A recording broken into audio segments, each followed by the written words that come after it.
If it bleeds, we can kill it.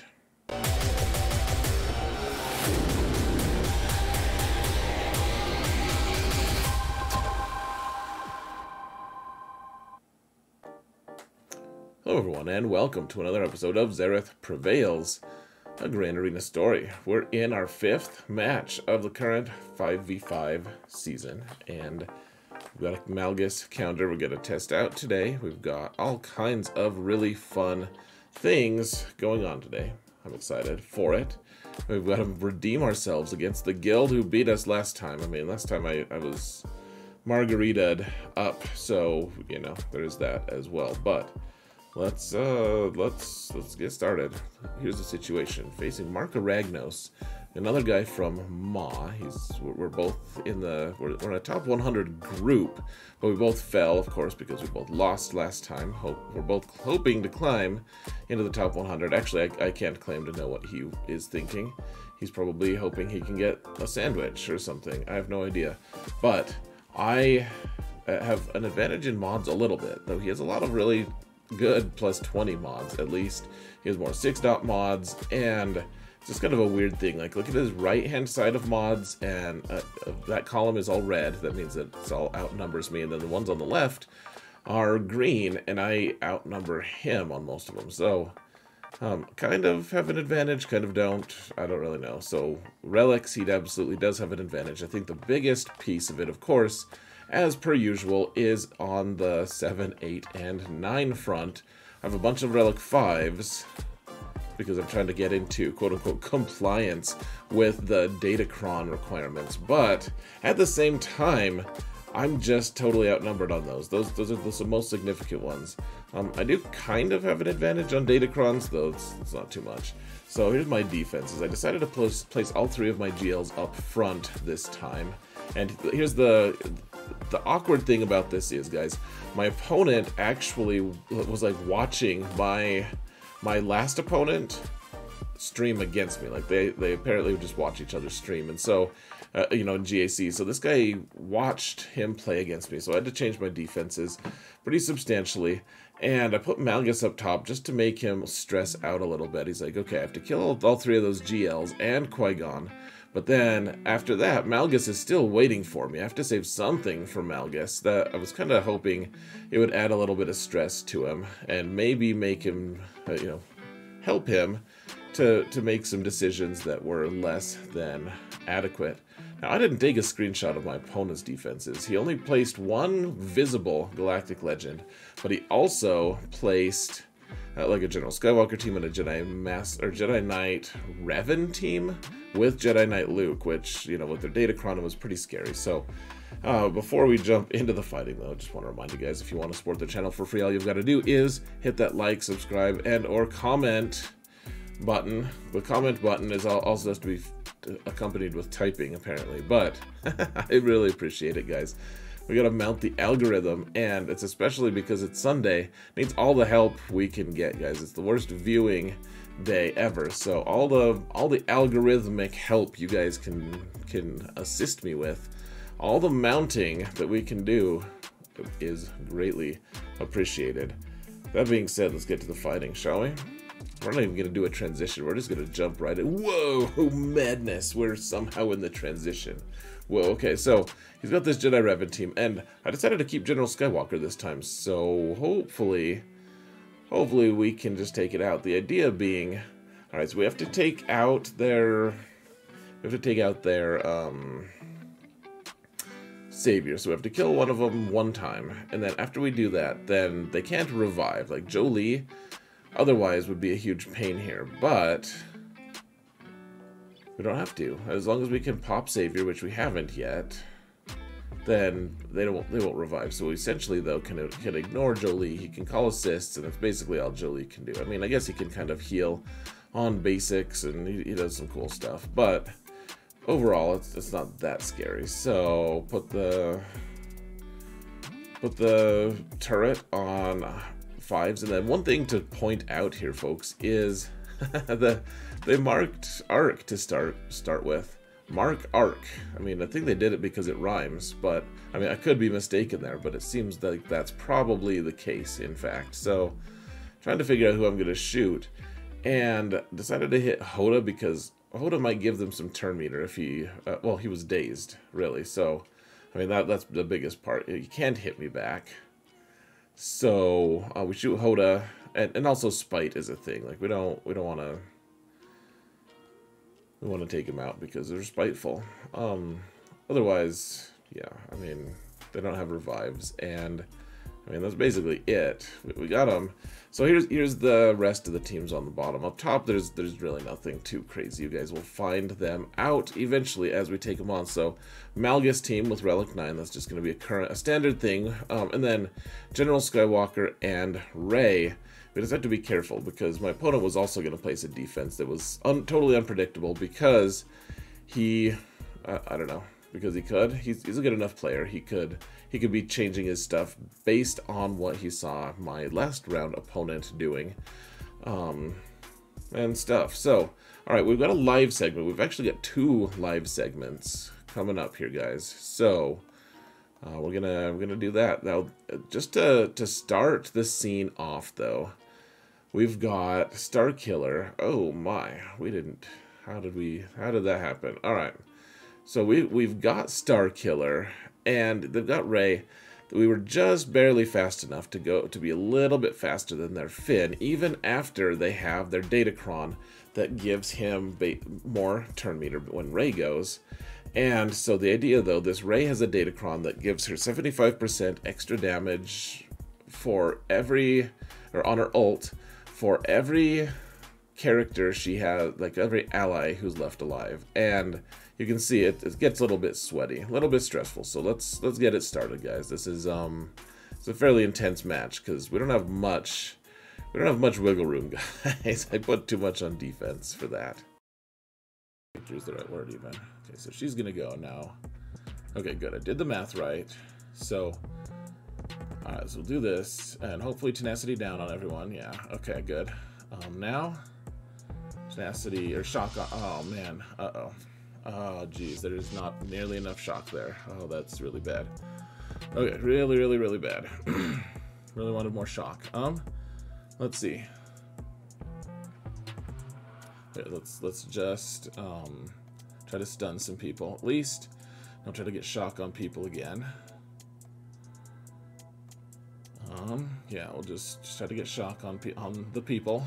Uh-oh, she's getting close to her ult right now. Oh, that is so bad. Oh gosh, guys, holy balls. Okay, can we just kill Finn right now, please? Thank goodness. Okay, so that was good. Oh man, she's gonna get. Okay, so there's damage immunity on her. She's about to get a turn though. Oh gosh, guys, we are so screwed. We really just are. She's gonna do so much damage on her ult. It's not good. Not good. She's gonna get a turn here really soon too. Don't love it, guys. Don't love it. I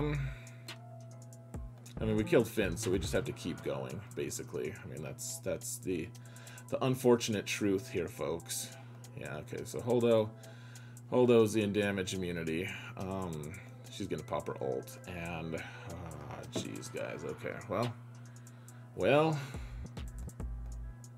what's a man to do? I guess we just pray that she doesn't kill everyone, huh? I don't know, it seems like a huge, stupid waste, but we're going to use the Star Destroyer of Healing just to get the very most health and protection that we can here, guys.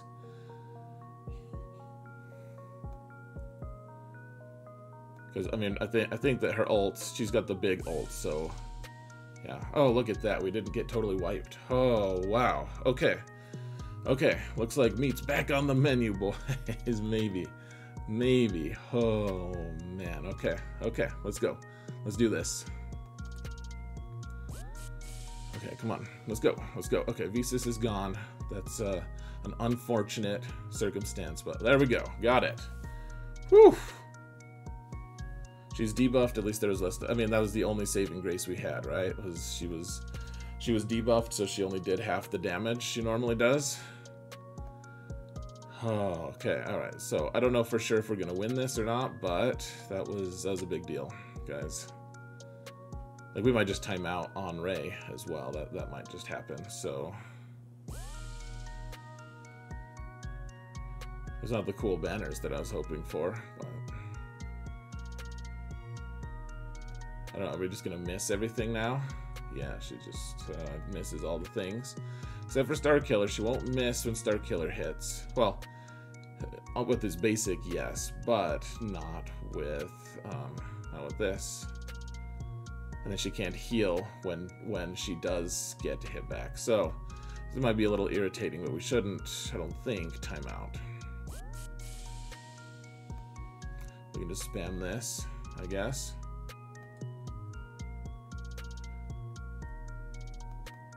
A showcase of the next season of Datacrons, yep.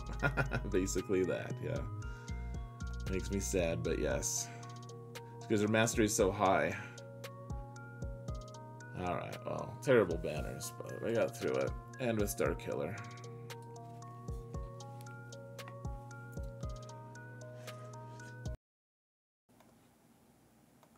Alright, folks. So we got through that one, thank goodness. And now we're gonna do the title card fight. We're gonna take Rey here against Malgus. Let's get going here. So this is the only counter out there that has 100% win rate, and so I mean, this is a pretty tough team though. I mean, I don't have the best supporting cast, frankly. I have Relic 5 on all of them except for Relic 7 on Jedi Training Rey, and then Rey herself is pretty good. She is a Relic 9 with really good mods, but I mean, the team that we're facing, it's all Relic 8 except for, unless it's Relic 9, which is crazy. So let's get into our ultimate, hopefully. So we have the same ult as that last Rey team that we were fighting. So you know, depending on how many allies we have still alive, we do 75% extra damage on the ult, which means we wiped everyone but Malgus out. So Whirlwind does not kill him, apparently. It doesn't even take him out of bonus protection, which is crazy. Just totally crazy. Remember, we can't put healing immunity on him.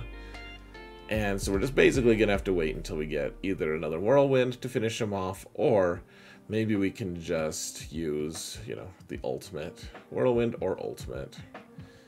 We have plenty of bonus protection here, so we're just kind of waiting it out a bit. So there we go. Got into it. Alright. Let's get going here. Keep going. Alright, wiped him out. There we go. 63, pretty good banners, even against the top Malgus team. So if you want to kill Malgus, even with a good Datacron, with all the stuff, then just use Rey. I mean, you need to use a GL to take out Malgus anyways. I don't see why Rey is not an option. I think she totally is. Alright, so I decided to take... I have two options now. So I could take Sith Eternal here for amazing banners against this team.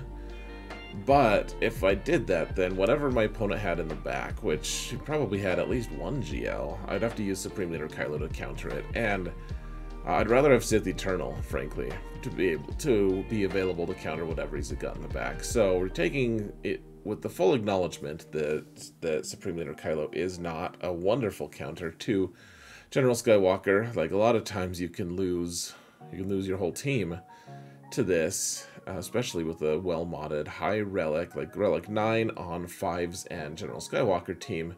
Then, you know, I figured we need to do this anyways. We need to take him out with something. I don't have CLS. CLS is split up among a bunch of other teams on defense. And so, alright, got through him. And now we got to see what's in the back. Does he have 3 GLs in the back? Does he have 1? And he has Jedi Master Luke, which means, like, Supreme Leader Kylo would have been really hard-pressed to beat that. So, alright, we're going to use Night Sisters. You guys saw me do this a while ago. This isn't an idealized Qui-Gon team, really. Like, there's not even all Galactic Republic, so this isn't a great team, to be honest. But we even got a bonus stun on Anakin, so that was a nice thing. I don't think we needed it. So we wanted to get Anakin's AoE out of the way first, and then Okay, so we're gonna, I paused here.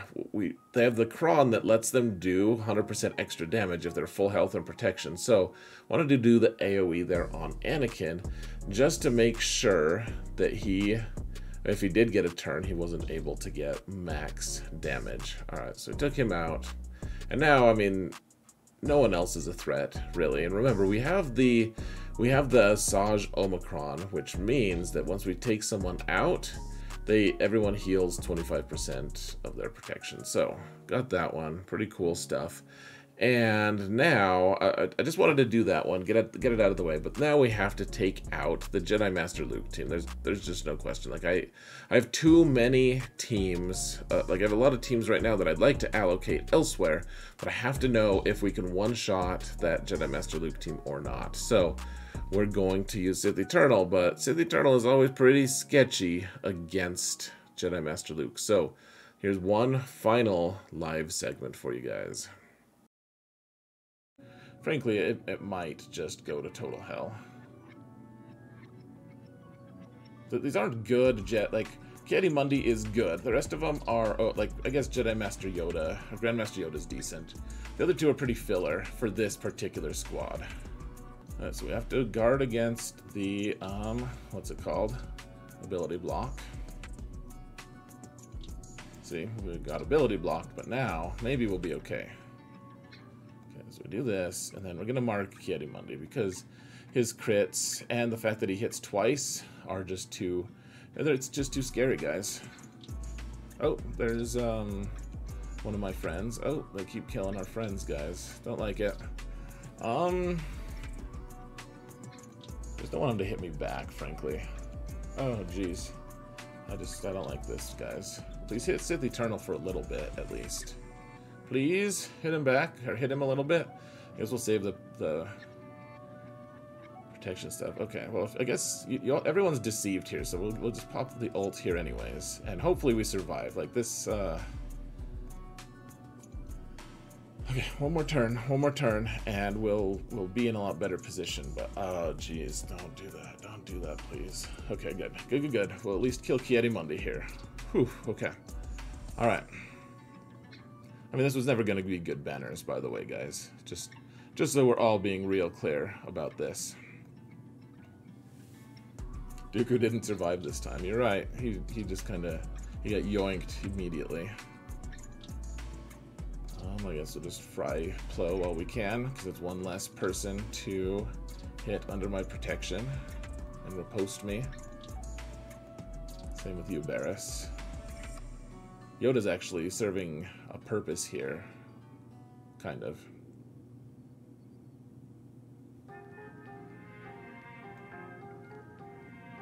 Nice, okay. Well then goodness, we'll be able to take this team out at least.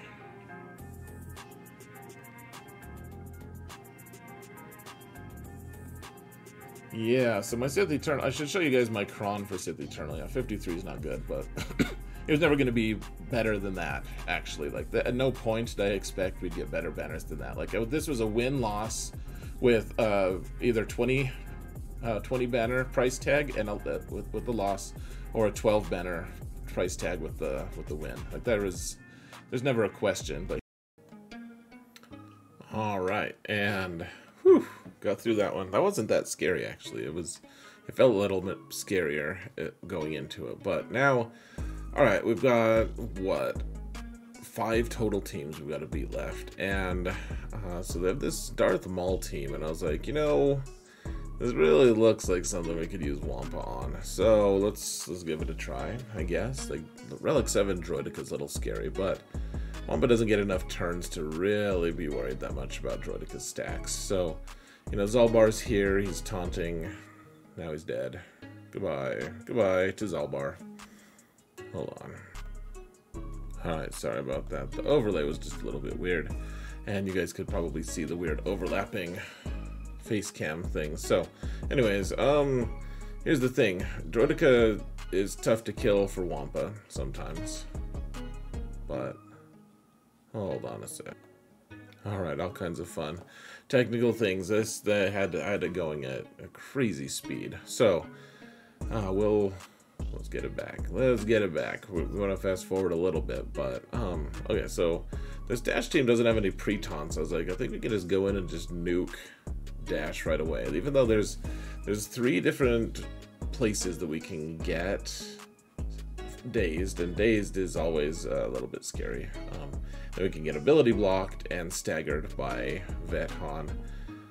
You know, it's nothing too scary though. So I saved the cleanse for once Nest got her days off, and then yeah, this Nest doesn't have a super high amount of tenacity. Like, she's just at like 120%. I think because the people who have Nest, who are using her these days, I mean, this is the same thing that happened to my Nest as well. I just had to put more health on her, so that at the expense of her tenacity, that's just what had to happen, unfortunately. Okay, so this is an interesting one. AdRad with, you know, Relic 9 and everything, well modded and everything, and we've got to use Mon Mothma here. Of course, we have the level 9 Kron to go on it. I think that the Raddus has, I don't know, level 8 Kron, something like that. The problem being the ability blocked Mon Mothma when she got a turn, she could only do a basic. She couldn't summon Worthless Guy, and she needs to summon Worthless Guy and promote him several times in order for this to work. And so it gets a lot scarier if she gets ability blocked, which is actually, I'm thinking of it now, she has a crazy high level of tenacity. I can't believe she got ability blocked unless it's somehow not resistible. But okay, finally she gets a turn. And she gets to summon Worthless Guy. We gotta get rid of those taunts, and now we gotta go straight for AdRad himself, because the dude's tough to. We have to kill him first before we can kill Jin.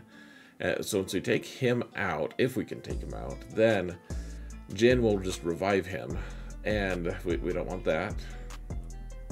I guess we can try to do the AoE now that Kyle Katarn's all grown up. He's a Jedi now. But I guess we'll just also casually kill K2. Casually kill K2. I'm very alliterative apparently today. So, alright, Cassian, he gone.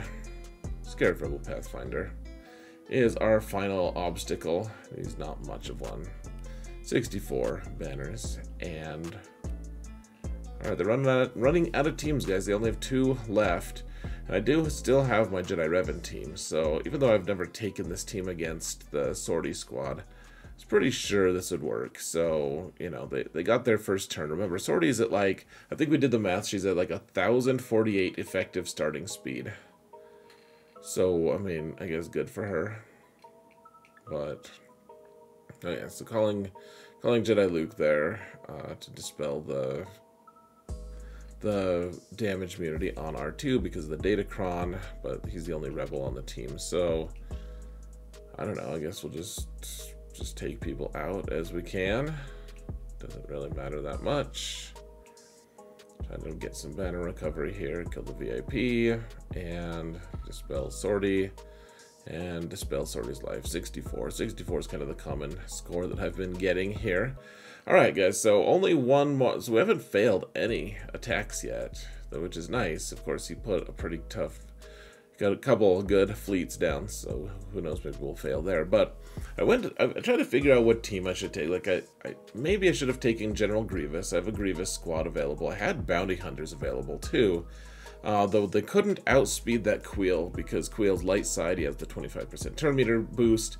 So my Bounty Hunters would go second after all of theirs, and I was like, man, I just don't know if I'll survive. And then I have to get through the taunt from IG-11, and so what I decided on was, all right, we're gonna get poor banners here, but I think we've been efficient enough today that we can afford to use Traya. It's kind of like a, I wouldn't say it's a guaranteed kill, but they're very tanky. They're very tanky, and obviously Thrawn was not that tanky.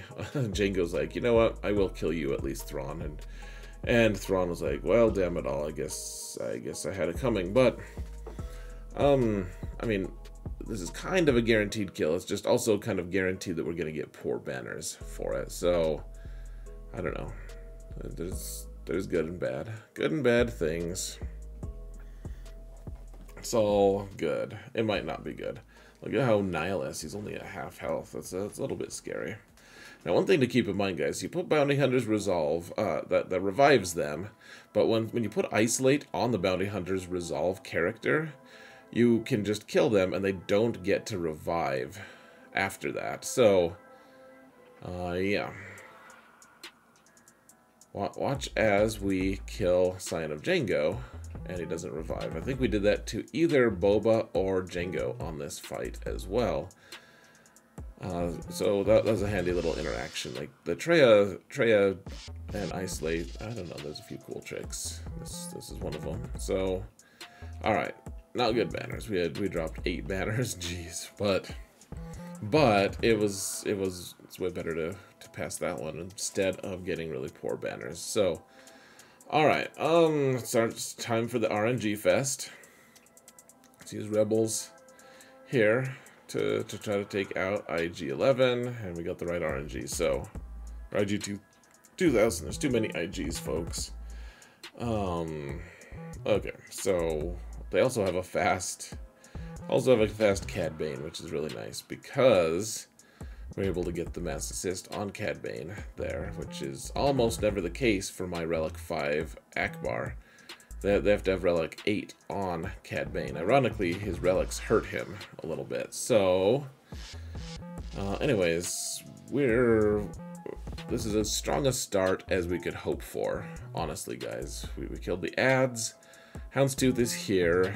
I mean, I guess, you know, we could theoretically hope for more, but, you know, like Biggs sometimes, very rarely will survive that opening barrage if all the things go right. And oh gosh, we missed. Just a natural miss on Slave 1. Like 1 in however many shots. Like, gosh, that's so brutal, guys. You know, it's supposed to be a 98% chance that we hit. I don't know, it just seems like we missed that a lot. So it's suddenly real tense again, because they have their contract on us. But the one good thing here, folks, is it's down to Houndstooth. It's down to Houndstooth only, and we still have our Y-Wing, which our Y-Wing is going to be hugely instrumental to being able to take out this Houndstooth, potentially. Okay, so I decided not to do my big hit with Y-Wing there, because Houndstooth was about to take a turn, and he'd just use a basic to get rid of the debuff anyways, the protection suppression. So, alright, 65. Not great banners, but it's a one-shot. And now we can use Negotiator on Empire. And I don't know, so the Gauntlet build, I've beat this build a few times, I believe, with Negotiator, but we're not doing any damage to the bomber. Like, the bomber is just like not doing poorly at all, in fact. So I don't know, there goes Ahsoka. We've done this build before, you guys have seen me. Just gotta kill bomber. If we can kill bomber, we'll be okay, maybe. But we're not killing bomber. Everyone's dying. It's not okay, guys. Not okay.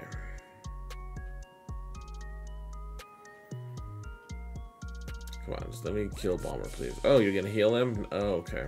Okay, great, cool. So I should do a big hit here, but I just got, I don't know. I just did a basic anyway, so I'm like, oh, maybe defense down will help. And then it was just offense down anyway, so. Oh, dear Lord. This is so tragic. Just, I'm feeling sorry. I'm feeling sad for myself. Look at that. Tint got a 2-for. Alright, so let's rush in. We'll get Malevolence in here. And we'll see what we can do. We'll see what we can see. Alright, so do the AoE. Alright, try to stun bomber. Good. Okay. I suppose that's acceptable. But Sunfac is gone now, and it's looking pretty dang grim here, guys. We're super debuffed right now. Everyone's got ability block and expose, and everyone's dying. So maybe we can take out Bomber, though. If we can take out Bomber, then maybe we can use a couple, like, worse fleets. But all I have left is Finalizer after this. And then a couple just, like, trash backup fleets. And so, I mean, if we don't win this here, we're in huge trouble. So, or at least if we don't take out a huge number of these ships. Alright, let's take out their TIE Bomber. Decided to take in Evan's Hawk, whatever it's called, Eben Hawk. Usually I just avoid calling it a name because by calling it our Old Republic friend, because we only have one Old Republic ship. But okay, so killed Tint. Then they got their TIE fighters, but the TIE fighters hit the correct things. They could have just potentially wiped me out there, you know, and that would have been a really sad turn of events. Though I think we can clean this up if we need to. If we needed to with the garbage fleet, I think we could have. So, all right, thank goodness we dropped a lot of banners, but we got it. Yeah, like that was dropping 33 on that one squad. 33 banners. It's crazy, man. All right. So Finalizer comes in, and here's the thing. So that you'll question why I do a lot of so I just do basics a lot with Silencer because I want to preserve Silencer's big hit for a more needed occasion, because that big hit isn't going to be able to crit anyways because they have crit immunity right now as the buff. So we're just gonna keep calling him to do basically until, okay, we finally wanted a little bit higher damage modifier. We can do it there. So all right, got him out. Let's dispel Falcon a little bit. Let's hit Falcon one more time, hit him again, just keep calling the assist. There we go. Okay, so now the Falcon's gone. Okay, let's get rid of the foresight on them so that they can't increase or decrease the Raddus's ult cooldown. And all right, just delete, hit the delete button. So we've got the full clear, folks, just barely, but we did. And I mean, this would have been a lot better if I had 32 more banners that it hadn't dropped on that one fleet. Dear Lord, like that would have felt a lot better going into this, knowing if I had an 1800, I'd have been like, yeah, okay, I think he's going to struggle. I don't think he's going to do well. But this is going to require multiple fails on my opponent's part. And he has 4 Galactic Legends and Starkiller available for offense. So let us go and, you know, find out what the final results were, folks.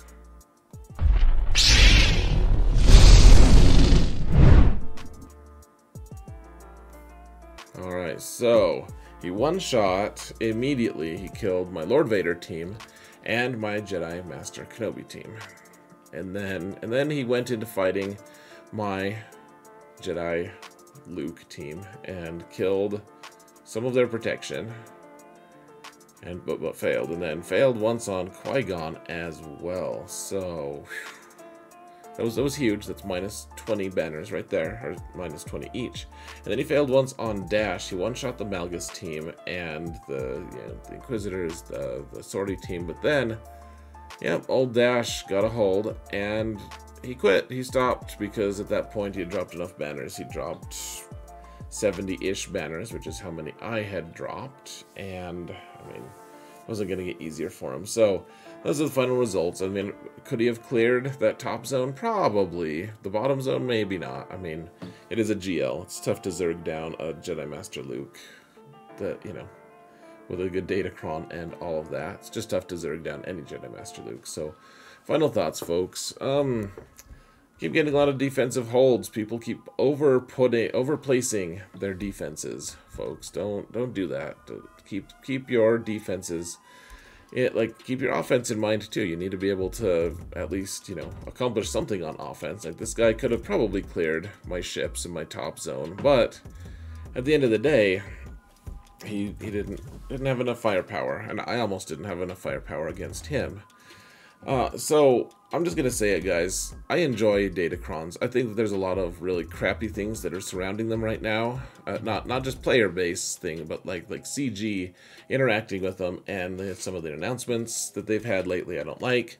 And I'm probably going to loudly complain about the dodge meta that's about to hit us pretty soon. I don't like that at all. I don't necessarily love that they're going to make us farm Conquest more. I'm just really frustrated by a lot of things, but I enjoy the mechanics of Datacrons. I just do. I'm sorry to say, people who hate them, I get it. I've just really been enjoying them. And, I mean, they can be frustrating, sure, but so can other aspects of the game. Just like my third point. I'll say it. Ships are still unfun. I don't know. Maybe I just don't know ships that well. They're just a really frustrating thing, though, folks. I really want to like ships because they're important. Profundity's gonna change some things. Hopefully, maybe I'll magically like ships after that. Probably not. So, guys, let me know what you think.